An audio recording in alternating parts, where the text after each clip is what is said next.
All right, let me encourage you to come back in and find a seat.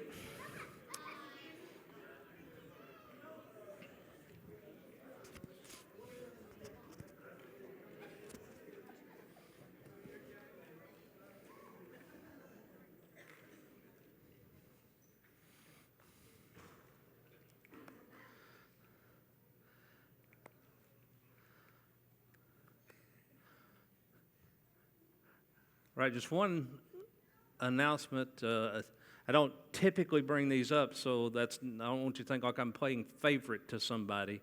But when I get a call from a wife on a Saturday evening asking me to make sure that we acknowledge it's her husband's birthday on Sunday, I am going to always do that. So if any of you call me and ask me to do that, I'll make sure we do that. Now, he's outside. It's Jim Ripley's birthday today.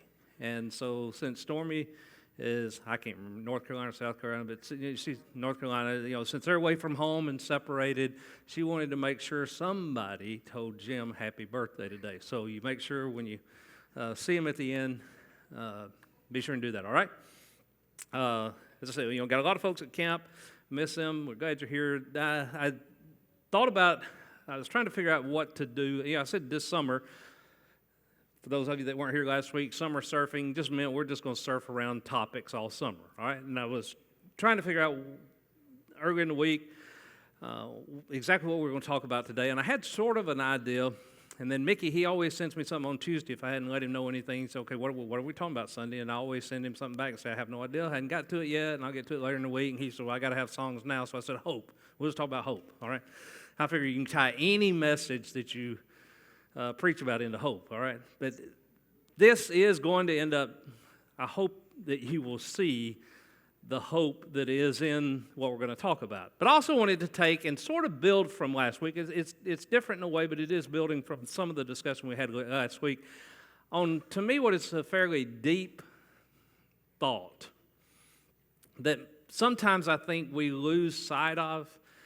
And I thought this Sunday was a good day to do it because we don't have many kids here. So we can, take the time just to talk through something and hopefully learn a little bit more. It's not that you don't know what we're talking about, but learn a little bit more about ourselves, but learn about what it is that really puts me in the best situation, I guess, the best place, the best life that I can live here, okay?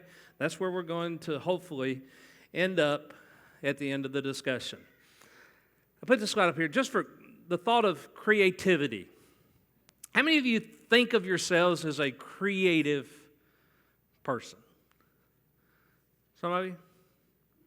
It's something we see some people and we know they just have this like inventive type of creativity, and then you see others that maybe struggle with it, but this is the theme we're going to weave through all of this that we talked about last week is God created us. And the thing that separates us, the main thing that separates us from any other thing that God created, we know is our soul, but that soul is that has the ability to think and to do different. It's like your animals or whatever you watch, I know some of them are a little more intuitive and can do, be taught some like tricks or something that others can't, but they pretty much live by their instincts, right? Just as some humans do. But that's because those humans have not tapped into this that is the essence of what I am, and that is that spiritual being, that soul, that allows this creativity, this ability to do so many things more than anything else. So I want to start today. I know that this is going to be a lengthy reading, but I think sometimes, in most of the time this summer, we're going to do this. So we're going to take a section of Scripture and read it. And we're going to read Genesis chapter 1, all right? But we're going to read it from the Message. I sort of like the way it goes through the topic, so it's a little different. If you've got something you want to follow along as we read, that's fine. But Genesis chapter 1, first this. I like that. We're used to in the beginning, right? It's all the same. But first, this. God created the heavens and the earth. All you see, all you don't see, Earth was a soup of nothingness, a bottomless emptiness, an inky blackness. God's Spirit brooded like a bird above the watery abyss. God spoke light, and light appeared. God saw that light was good and separated light from dark. God named the light day, He named the dark night. It was evening, it was morning, day one. God spoke sky in the middle of the waters. Separate water from water. God made the sky. He separated the water under sky from the water above sky. And there it was. He named sky the heavens. It was evening, it was morning, day two. God spoke, separate water beneath heaven, gather into one place. Land appear, and there it was. God named the land earth. He named the pooled water ocean. God saw that it was good.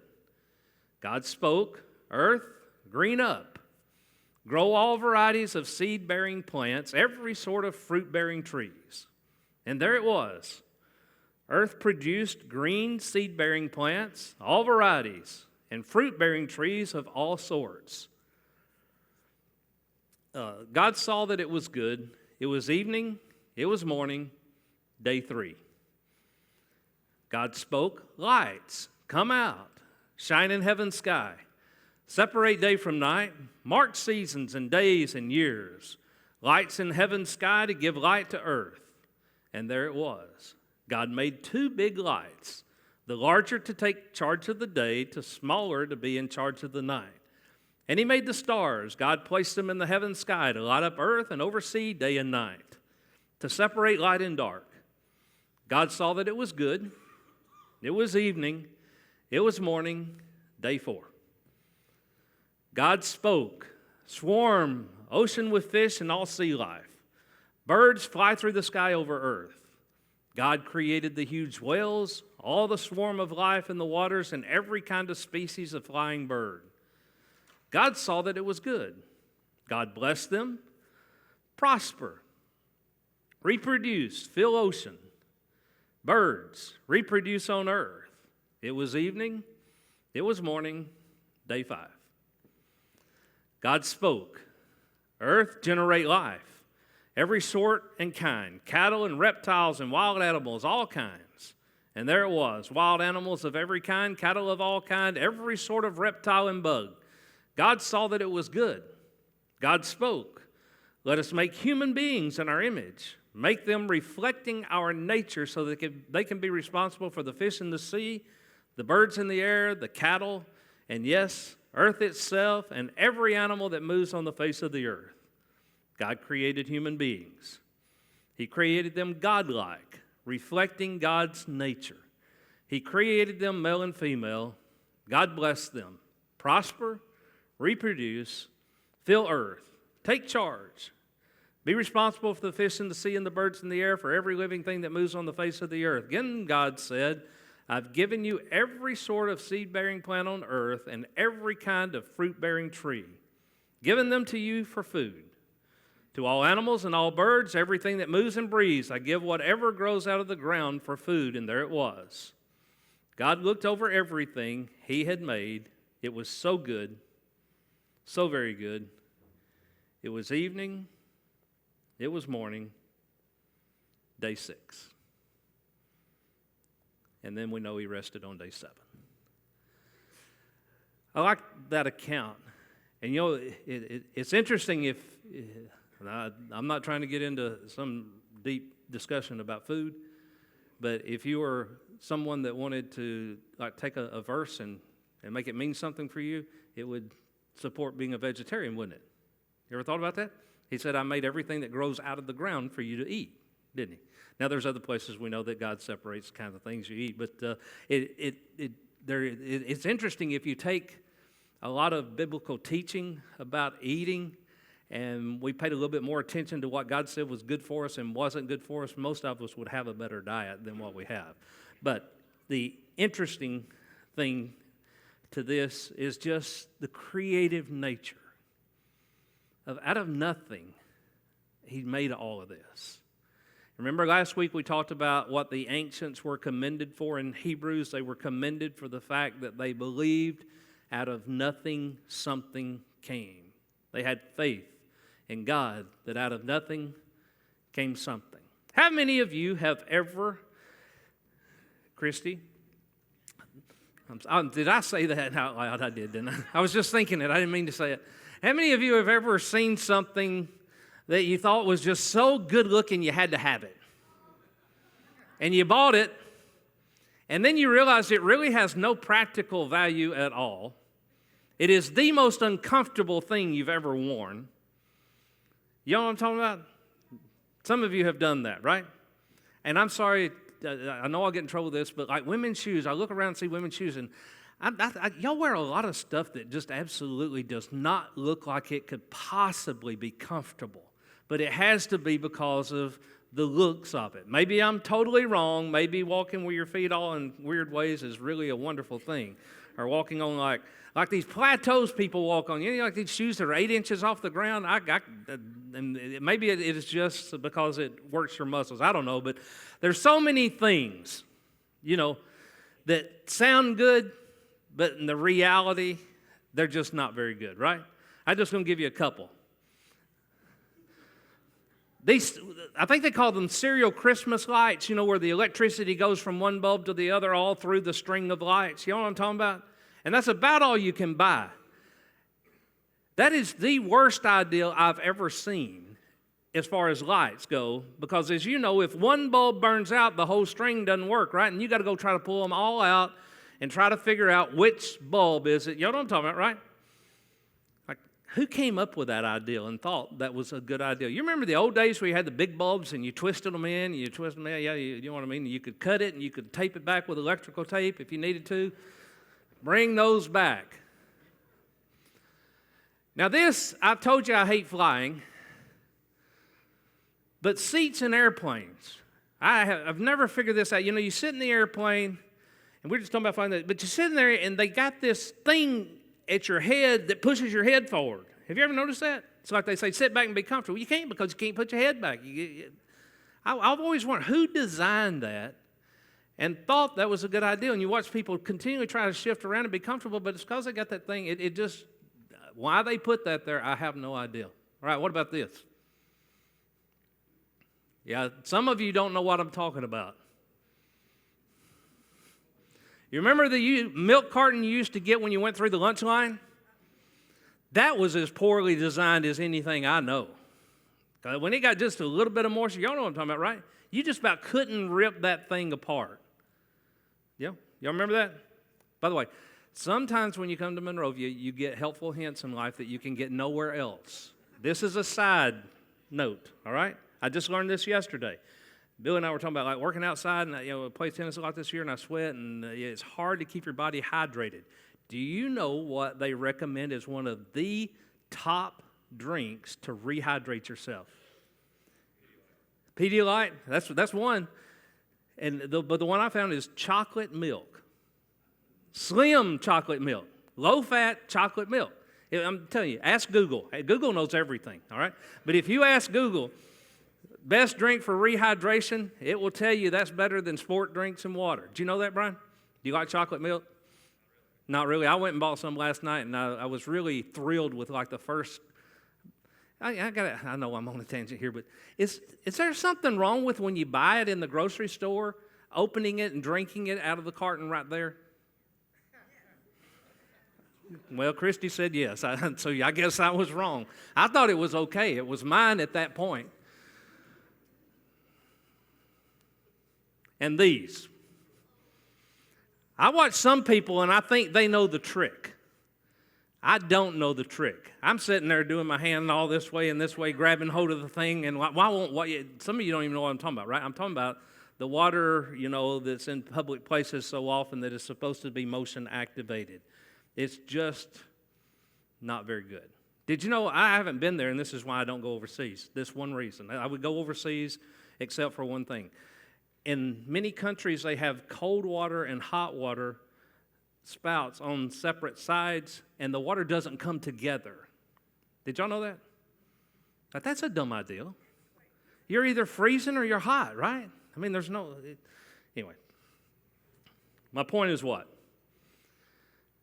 This. In God's design, everything was designed perfect for a specific purpose, and it glorifies God through the expression of the purpose for which it was created. And it's beautiful. Cliffs, waterfalls, the sun, the stars. You know what I'm saying? I mean, just plants, the butterfly. I mean, we could just go on and on and on. God didn't design anything that does not meet its purpose. Now, it's interesting, people will, sometimes say, well, but what about, like, some body organ, like your tonsils. You need to get your tonsils out. You don't need your tonsils. They're not useful. Well, we probably hadn't figured out what they're so useful for yet. But God didn't create anything that doesn't have a specific purpose, and it glorifies and honors Him in its display of that. But here's what I want you to see, right?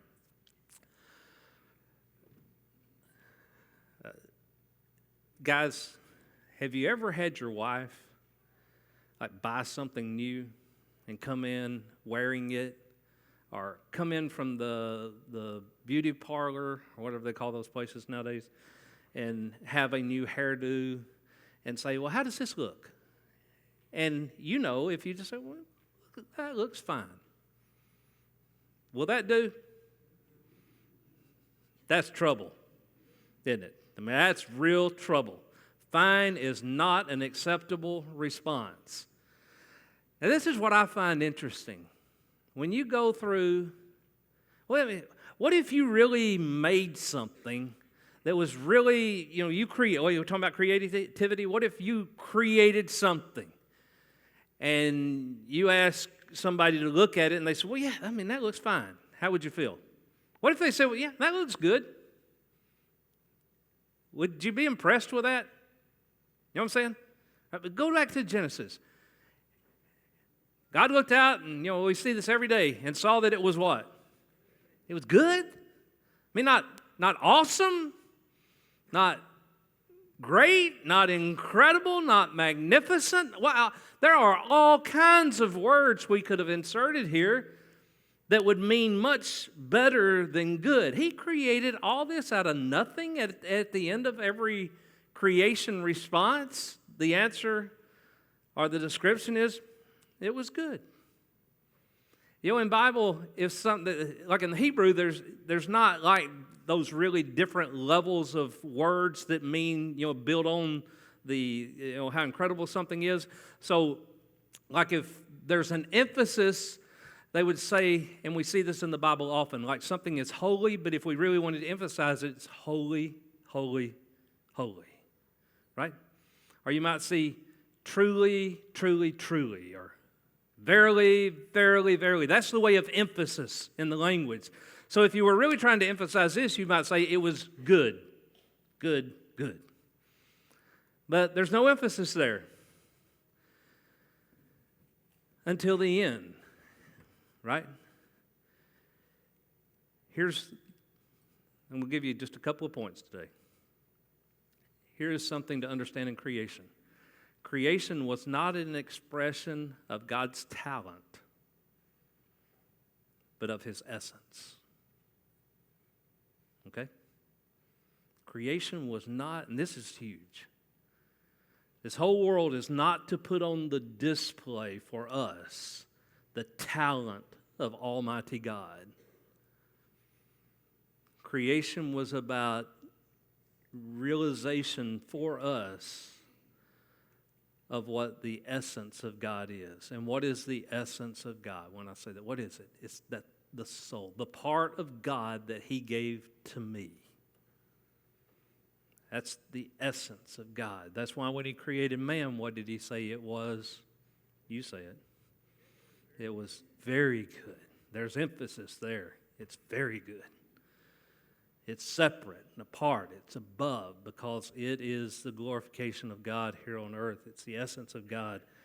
And when we don't understand that, here's the problem. When we don't understand that, then we live our life trying to find meaning, purpose in all that was created that was good rather than all that was created that was very good. You understand? I was created for people and for God. All this other is here for our use, but we're not created for that. Understand? That is big, because where do we most of the time live a majority of our life? In that, right? Trying to build up that. You know, have a better yard, have a better garden, have a better house, have a better career, have a better whatever and all that. You know, and again, all those things are fine in their place, but understand that does not fulfill your purpose, okay? And why that is so important is this second point is everything God created was an expression of God's intention, and by that I mean it was all designed for a specific purpose, right? All accomplishes what it's supposed to. Who would have ever thought you needed to create salt water and fresh water, right? But God understood. And we could go on and on and on with all, you know, again, we could look at any parts of things in creation and somebody would say, well, I don't, that doesn't really have a purpose. No, it all does, right? Everybody with me? You understand what I'm saying? Is everything was created by God's design with an intended purpose, and so were you. And when you're living your life outside of that purpose, when something else is what you are intentionally trying to bring purpose into your life with, you're going to create turmoil, confusion, frustration, aggravation. It's just, you're going to be frustrated. And I'm convinced, and I think you are too, that the majority of the world must be living that way, because the majority of the world that I encounter, and you do too, is very frustrated. Do you not see that? They're just aggravated. Anger. It's just, we see it so much, right? But it's because we're living that world rather than the simple world that God encouraged. And what is that? Relationship, interaction with a purpose of God, and then interaction with God. All the other stuff is useless if that's not at the center. And again, I told you at the beginning, I'm not telling you anything you don't know, but here's the deal. Great opportunities are a chance for intention to drift. Did you know that? This is a huge lesson in life in general. It's a huge lesson in corporations. It's a huge lesson in any community or any individual, all right? And what I mean by that is we might be headed we might have a good intention in a good direction, but then this awesome opportunity comes up and we think, man, who could pass? Have you ever... Here's the deal. If you ever buy something or do something with the statement, I could not pass that up, you have probably just made a big mistake. Now, the opportunity may be great and should not be passed up, but the opportunity should only be put into your life because it fits the intention and the direction of your life. Does it make sense? Get that? We do this financially in our houses a lot. Like we're presented an opportunity to buy something like, man, that's just a great deal. How could you pass that up? That vehicle for $28,000, whatever. Who could pass that up? Well, anybody can pass it up if it doesn't fit in your plan of how to get from here to there. Just because it sounds good doesn't make it good, right? And my point in our individual lives is you're going to come across so many things as you walk through life that sound wonderful and enjoyable and are fun. But just because it's a great opportunity that way, if it doesn't fit into your intention and direction, of your godly walk, then I don't care how good it sounds, you need to let it go. Make sense? I'm not sure I'm getting that across. Does it make sense? I'm telling you. There's relationships, there's opportunities, there's... Christy and I, we had to do this just a little bit when we first got into tennis because we really like it. And I know I'll talk about it, but we really, really like tennis. But there's a couple of decisions we had to make that because that's a great opportunity, it's very physical, it's very good for you, but there's a couple of times we won't let that interfere with other things that are our intention. You know what I mean? Because you can get very quickly to a place that all these things that can be good in of themselves, but if they are getting in the way of your direction in life, then you got to just pass that on by and let it go. Make sense? God has a plan for your life. And, all right, I'm not going to get on this long, but like I said, these are some deep concepts, all right? This is really deep, if you'll go think about it. I believe God has a plan for your life, but I don't believe it is like you have to find the specific plan, path, direction for your life, all right? You'll get me there? It's not like there's one decision that I'll make tomorrow among 5, and only one of those is God's will for my life, okay? I think sometimes we get too wrapped up into that, like you're presented a job opportunity and you'll pray, God, show me the way. Well, there's nothing wrong with that, but here's what I do firmly believe. God's plan for your life was that He gave you the capacity to choose. That's really it. That separates you from anything else. This idea of being able to think and act out something, but you get to choose. So certainly, in prayerful conversation with God, hopefully that will take you to a good choice. But the plan for God, God's will for you, is for you to choose. There's going to be, numerous opportunities, things around you. Makes sense. Do we understand it, right? And there's going to be many competing agendas for your time and your resources, right? We understand that. Again, certainly in conversation with God, it can certainly head us into a better choice than if we're not in conversation with Him. But God's will and plan for you is not that He's going to direct your step. He's going to put you always in a place where you can choose. That's a tremendous responsibility, isn't it? But it's also the freedom that God gives us that makes us so special. Everything God created was designed for a specific place. And again, that, you take His animals, you take nature, just so many things. They can live one place, they can't live another place, right? They can live without this resource, but they can't live without that resource. Everything was designed for a specific place. And I know I'm just trying to emphasize the point again, but you were designed for a specific place. The place you were designed for is relationship. That's it. Task, activities, stuff, all that, keep it in its proper place. You were designed for relationship. You were designed to seek out the essence of other individuals and put that in prominence and value in your life and then flow that back into the lives of people around you. That's what you were designed for. That is the place I am supposed to live.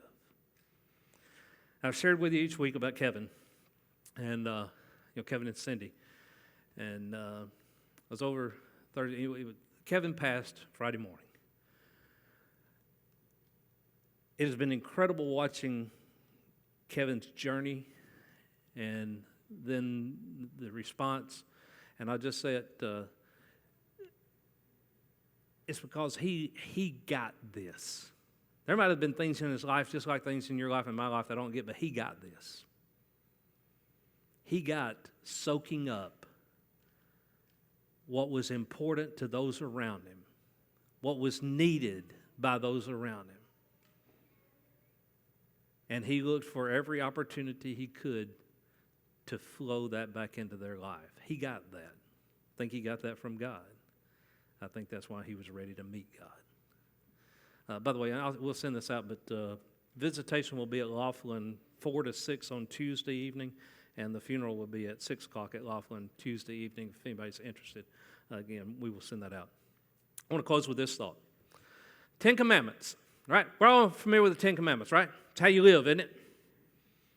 I mean, I know we know the 10 Commandments were like the old covenant, we live in the new covenant, but, like the 10 Commandments, that'd be how you live. Here's the deal. I want you to think about that. Go home and read the 10 Commandments sometime. That is the absolute lowest level of living possible.